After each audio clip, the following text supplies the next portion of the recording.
Hello বন্ধুরা, আমার ছোট্ট চ্যানেলে আপনাদের সকলকে স্বাগত। আজ আমি চলে এসেছি একটা নতুন আইডিয়া নিয়ে। এই বোতলটি আমি রাস্তা থেকে কুড়িয়ে পেয়েছিলাম, লোভে পড়ে নিয়েই এসেছিলাম।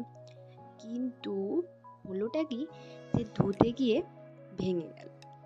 কিন্তু কাজে তো লাগাতে হবে, নিয়ে এসেছি বলে কথা। তাই জন্য আমি এটা দিয়ে নতুন কিছু বানাবো। তো প্রথমেই আমি একটা কাগজে একটা লম্বা আকৃতির গোল এঁকে নিলাম। তারপর এটিকে কাঁচি দিয়ে কেটে নিলাম। তো কাঁচি দিয়ে কেটে নেওয়ার পর অনেকটা এরকম এসছে। তারপর ফেভিকল আঠা দিয়ে চারধারি পিটিক পিটিক পিটিক পিটিক করে দিয়ে দিলাম। এবার এটা আমি বোতলটায় লাগিয়ে দিলাম। তারপর আমার শেষ হয়ে যাওয়া একটু আছে, সেই নীল রং দিয়েই চালানোর জন্য নীল রংটা নিয়ে নিলাম।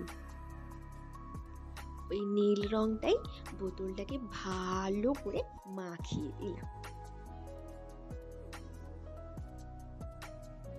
বোতলটার মুখটা তো ভাঙা, তাই ওইখানে একটু নতুন কিছু ডিজাইন করার জন্য হলুদ রংটা দিয়ে ওই মুখের সামনেটা একটু মাখিয়ে দিলাম। শুধু কি মাখিয়ে দিলে হবে, সাজাতেও তো হবে। তাই জন্য সবুজ রংটা দিয়ে একটু পাতা এঁকে দিলাম।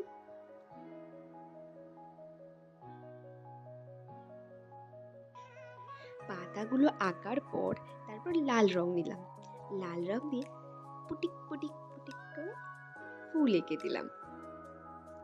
যেহেতু এটাকে রান্নাঘরে রাখবো, তাই জন্য মাকে বিপদ সংকেত দেওয়ার জন্য যে এই বোতল কিন্তু ভাঙা, তাই মুখে লাল রং দিয়ে ডিজাইন করে দিলাম।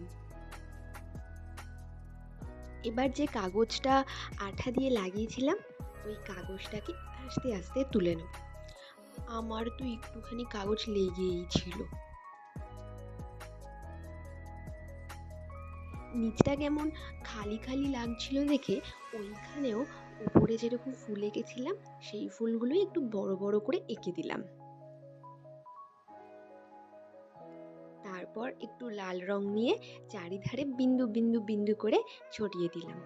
আর মাঝখানে যেই জায়গাটা ফাঁকা ছিল ওইখানটায় একটু লতা পাতা করে দিলাম।